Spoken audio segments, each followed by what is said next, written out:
आपका प्रेरणा online classes में स्वागत है। तो हमने कल क्या पढ़ा था? भौतिक अवस्था के आधार पर विलयन के प्रकार पढ़े थे, जो कि 3 प्रकार के थे।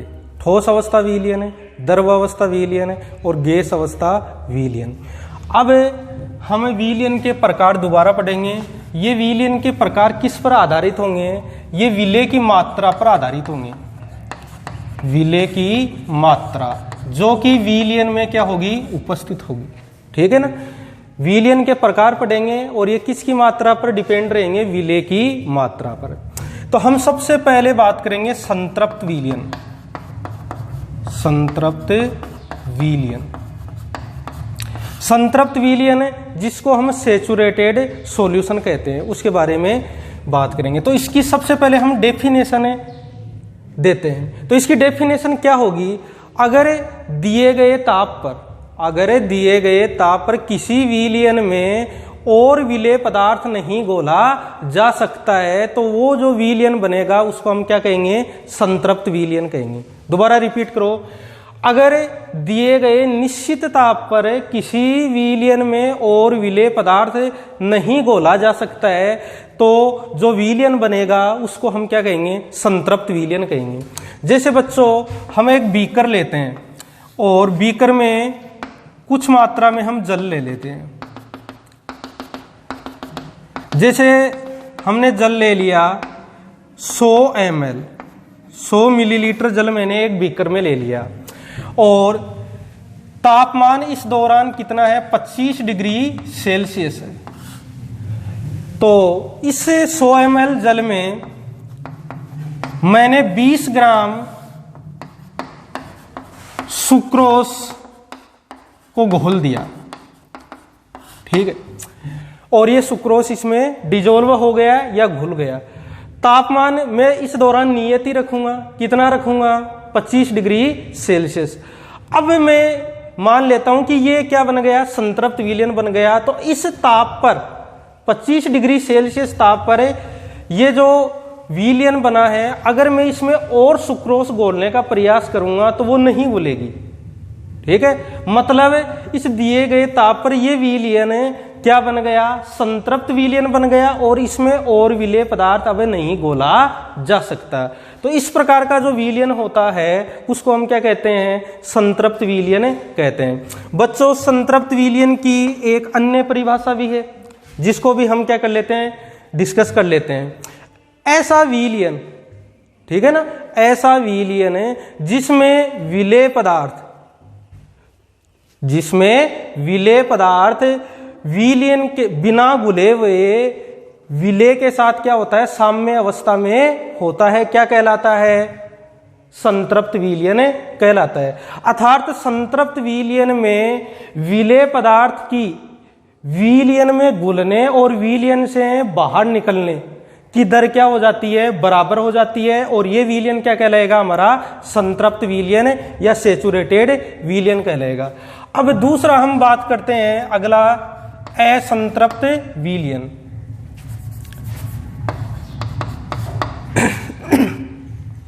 असंतृप्त विलयन के बारे में हम बात करेंगे, चर्चा करेंगे।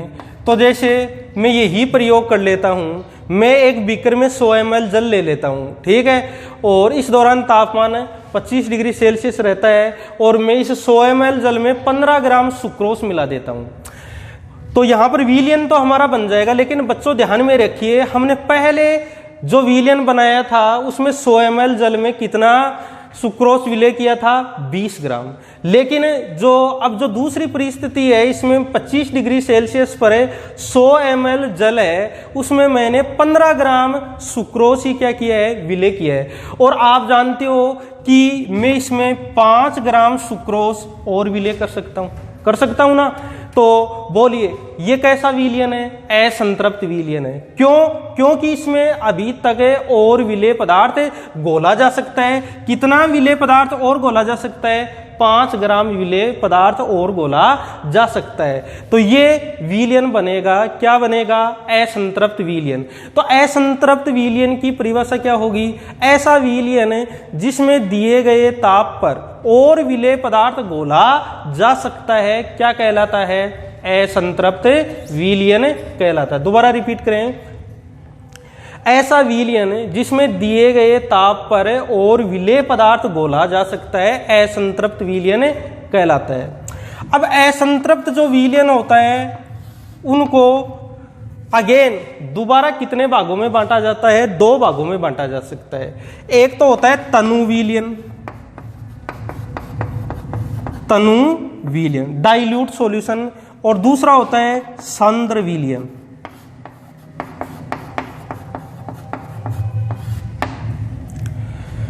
तो डाइल्यूट सॉल्यूशन और सांद्र विलयन ये असंतृप्त विलयन के क्या है? 2 प्रकार हैं। देखो तनु और सांद्र विलयन के द्वारा विलयन में उपस्थित विलेय की जो मात्रा है उसके बारे में हमको सीधा कुछ ज्ञान नहीं होगा, लेकिन हम अनुमान लगा सकते हैं कि तनु विलयन में विलेय की जो आपेक्षिक मात्रा होगी वो कम होगी और सांद्र विलयन में विलेय की मात्रा क्या होगी? आपेक्षिक अधिक होगी। तो असंतृप्त विलयन कितने प्रकार के होते हैं? 2 प्रकार के होते हैं, तनु विलयन और सांद्र विलयन। अब ये तो हो गया सामान्य भूमिका हो गई। अब हम वास्तविक बातों पर आते हैं। अब हम विलयन के संगठन के बारे में बात करते हैं।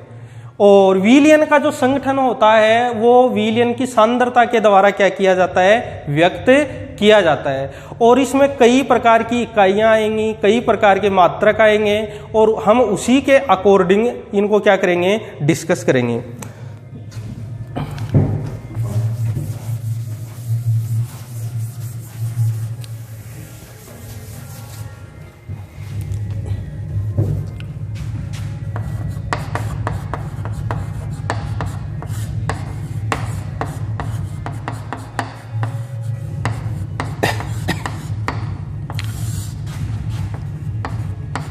अब हम सबसे पहले बात करेंगे विलयन की सांद्रता, कंसंट्रेशन ऑफ सॉल्यूशन।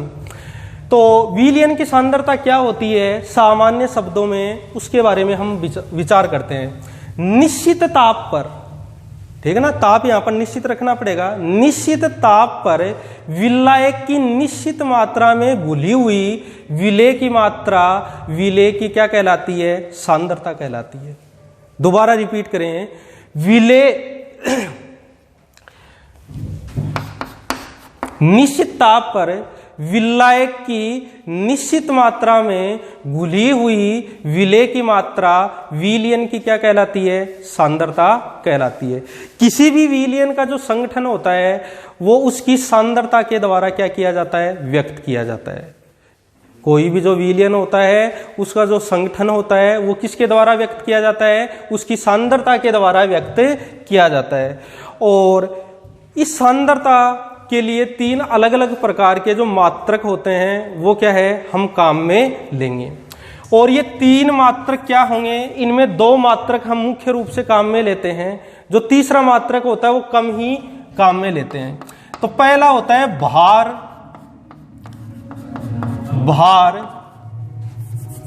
पहला है भार आयतन मात्रक।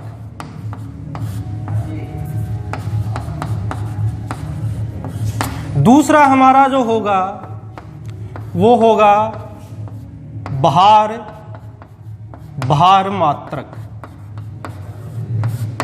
और जो तीसरा होगा हमारा वो होगा आयतन मात्रक।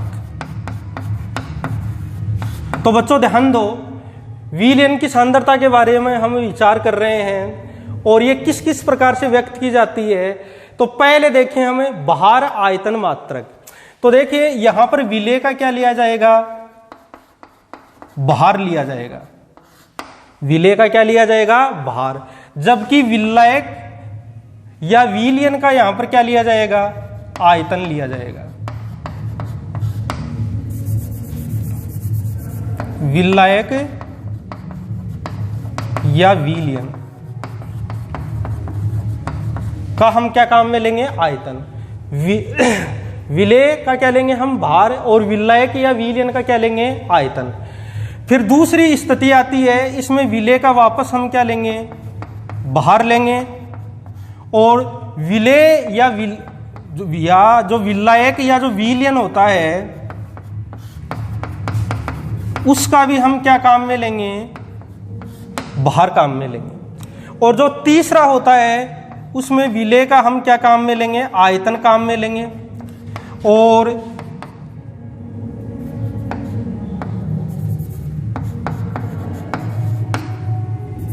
विलायक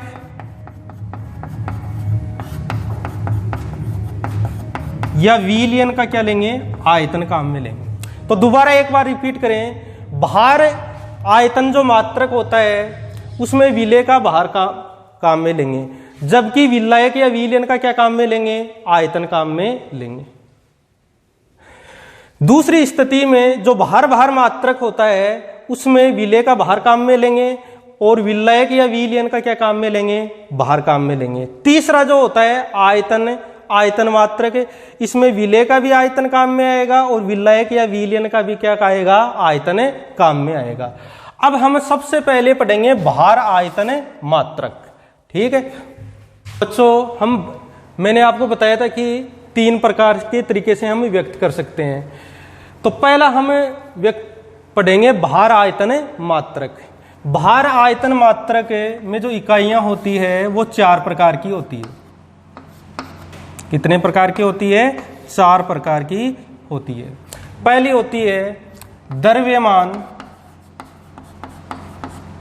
आयतन प्रतिशत। द्रव्यमान आयतन प्रतिशत, वेट बाई वॉल्यूम परसेंटेज। दूसरी होती है मोलरता। तीसरी होती है आपकी नॉर्मलता और चौथी होती है आपकी फॉर्मलता। ठीक, हाँ। तो भार आयतन मात्रक के बारे में हम चर्चा कर रहे थे। तो इसमें 4 प्रकार की इकाइयां हैं वो काम में लेते हैं। द्रव्यमान आयतन प्रतिशत, वेट बाई वॉल्यूम परसेंटेज, मोलरता, नॉर्मलता और फॉर्मलता। बच्चों ध्यान दीजिए, यहाँ पर हम आयतन भी प्रयुक्त कर रहे हैं। भार के साथ क्या प्रयुक्त कर रहे हैं, आयतन प्रयुक्त कर रहे हैं। तो ये जितने भी मात्रक या जो इकाइयां हैं ये ताप पर निर्भर करेंगी। किस पर डिपेंड करेंगी, ताप पर निर्भर करेंगी। क्यों, क्योंकि आयतन क्या होता है, ताप से क्या होता है, प्रभावित होता है। तो यहाँ पर सबसे ज्यादा महत्वपूर्ण बात आपको जो ध्यान में रखनी है कि जो द्रव्यमान आयतन प्रतिशत है, मोलरता है, नॉर्मलता है और जो फॉर्मलता है वो किस पर डिपेंड करेंगे, ताप पर डिपेंड करेंगे। क्यों करेंगे, क्योंकि आयतन ताप के द्वारा क्या होता है, प्रभावित होता है। अब हम सबसे पहले किसके बारे में बात करेंगे, द्रव्यमान आयतन प्रतिशत के बारे में हम क्या करेंगे, बात करेंगे।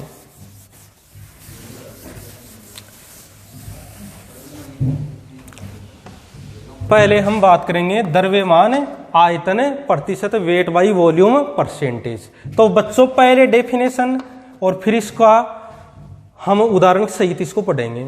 तो विलेय पदार्थ के बाहर भागों की संख्या, ठीक है, क्या बोल रहा हूं ध्यान देना, विलेय पदार्थ के बाहर भागों की संख्या यानी ग्रामों में मात्रा।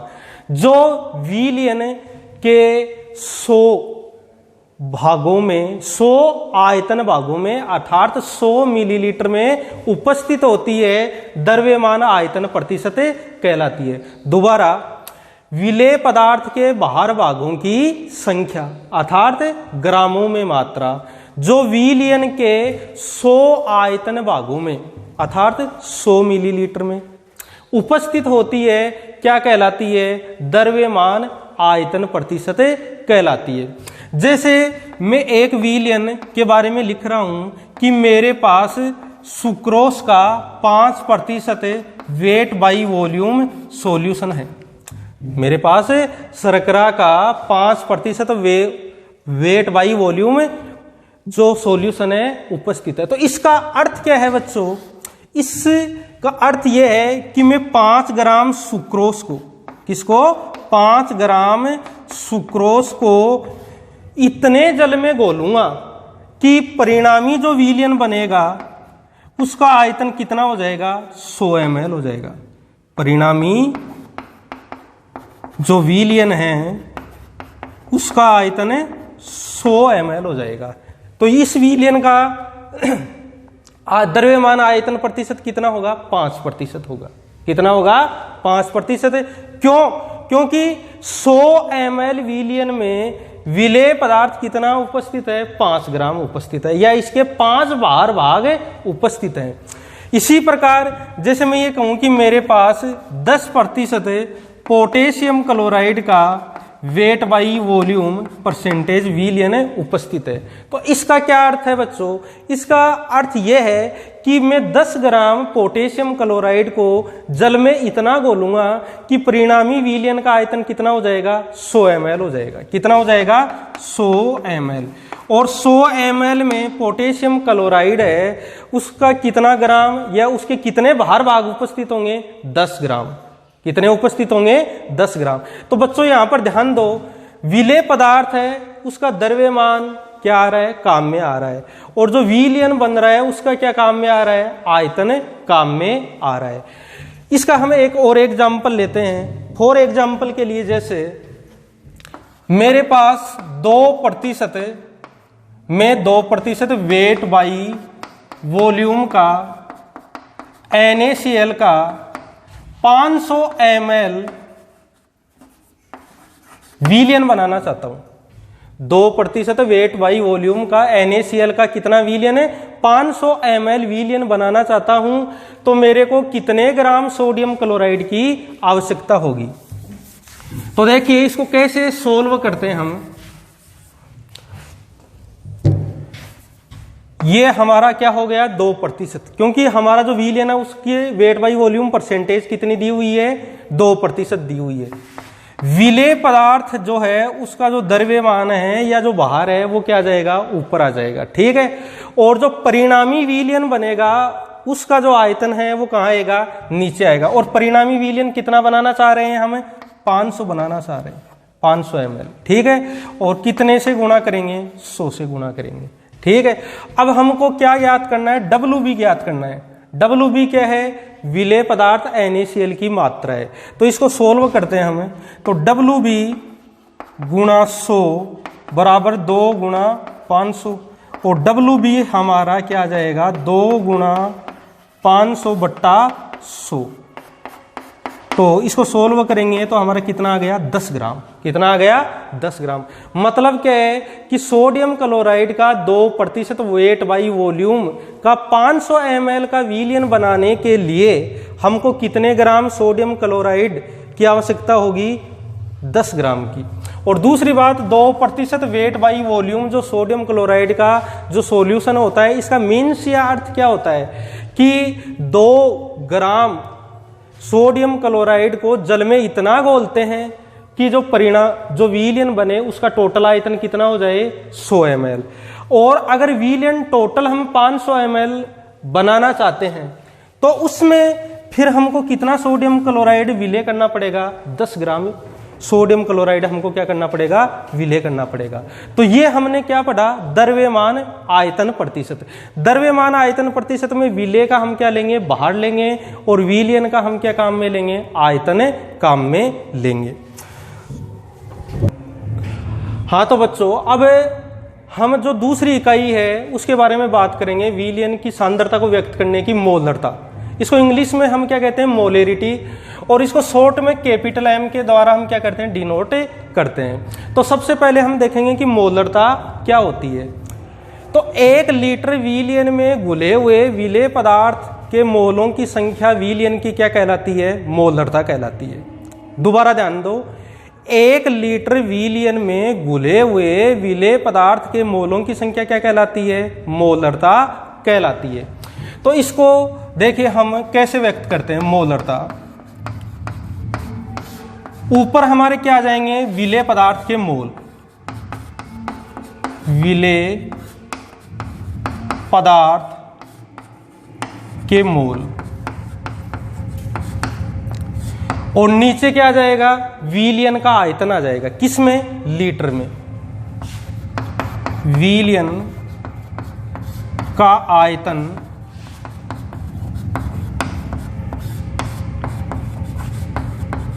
लीटर में। अब बच्चों कई बार क्या होता है कि विलेय पदार्थ के मोल हमको डायरेक्ट नहीं दिए हुए होते हैं, हमको विलेय पदार्थ की मात्रा दी हुई होती है कि इतना जो विलेय पदार्थ है हमने विलयन में क्या कर दिया, मिला दिया। तो फिर हमें मोलरता का सूत्र कैसे ज्ञात करेंगे, ऊपर आ जाएगी विलेय पदार्थ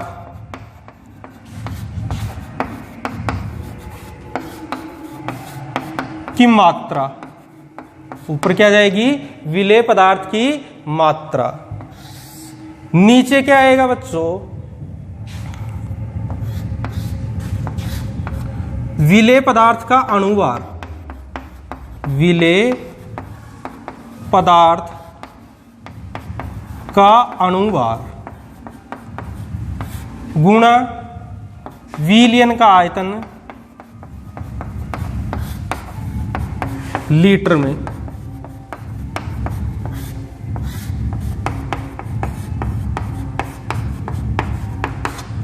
अब देखिए बच्चों, ये जो है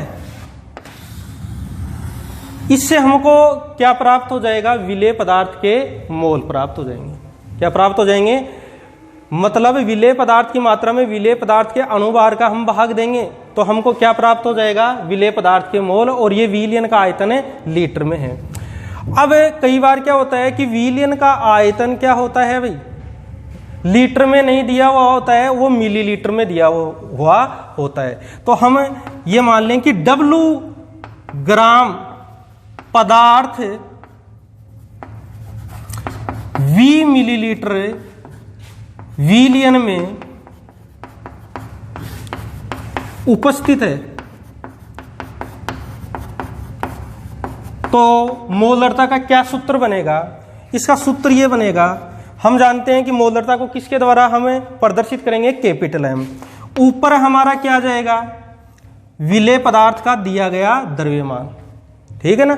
देखो बच्चों, इसको W के द्वारा भी दर्शाते हैं और WB के द्वारा भी दर्शाते हैं। जो द्विअंगी विलयन होते हैं उसमें विलायक को किसके द्वारा दर्शाया जाता है, A के द्वारा, और विलेय पदार्थ है उसको किसके द्वारा दर्शाया जाता है, B के द्वारा। तो इसको WB भी लिख सकते हैं। अब नीचे क्या आएगा बच्चों, विलेय पदार्थ का अणुभार, तो इसको हम क्या लिख देंगे, MW। MW का मतलब क्या हो जाएगा, मोलिकुलर वेट, अणुभार। मतलब विलेय पदार्थ के दिए गए द्रव्यमान में उसके अणुभार का भाग देंगे तो हमको विलेय पदार्थ के मोल प्राप्त हो जाएंगे।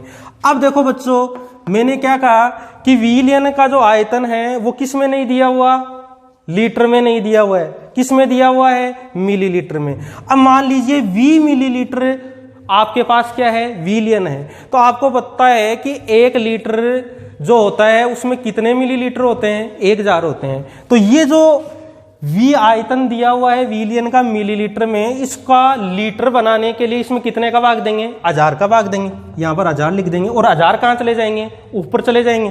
तो ये लीजिए, ये 1000 ऊपर चल गए, ठीक है। और ये किसका सूत्र बन गया, मोलरता का सूत्र बन गया। तो ये सूत्र अब कब काम में लेंगे, ये सूत्र तब काम में लेंगे जब विलेय पदार्थ का विलयन का आयतन किस में दिया हुआ हो, मिलीलीटर में दिया हुआ हो। तो मोलरता हम इस सूत्र के द्वारा क्या कर लेंगे, ज्ञात कर लेंगे। अब बात करेंगे कि मोलरता का मात्रक क्या होता है।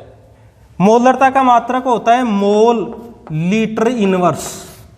मोलरता का मात्रक क्या होता है, मोल लीटर इनवर्स। जैसे मैं एक बात कहूं कि सोडियम क्लोराइड है, इसका मेरे पास विलयन है, तो इस विलयन की सांद्रता या जो मोलरता है वो मैं लिखता हूं 1 मोल लीटर इनवर्स, ठीक है। तो इसका क्या अर्थ होता है, जैसे मेरे पास सोडियम क्लोराइड का विलयन है और इसकी मोलरता है 1 मोल लीटर इनवर्स, तो इसका अर्थ ये होता है कि विलयन का कुल आयतन तो कितना है, 1 लीटर, और उसमें सोडियम क्लोराइड का कितना मोल विलेय है, 1 मोल। कितना विलेय है, 1 मोल उपस्थित है। इसी प्रकार मैं बात करता हूं ग्लूकोज के विलयन की। मेरे पास जो ग्लूकोज है उसका एक विलयन है और उसकी जो मोलरता है वो 0.5 मोल लीटर इनवर्स है। तो इसका क्या तात्पर्य होगा, इसका तात्पर्य यह होगा कि विलयन का टोटल आयतन तो कितना है, 1 लीटर, और उसमें ग्लूकोज का कितना मोल उपस्थित है, 0.5 मोल या आधा मोल उपस्थित है। तो ये क्या हुआ, मोलरता हुई। अब जैसे हम एग्जाम्पल लेते हैं, उस एग्जाम्पल के द्वारा और भी अच्छी तरह से क्या करते हैं, परिभाषित करते हैं।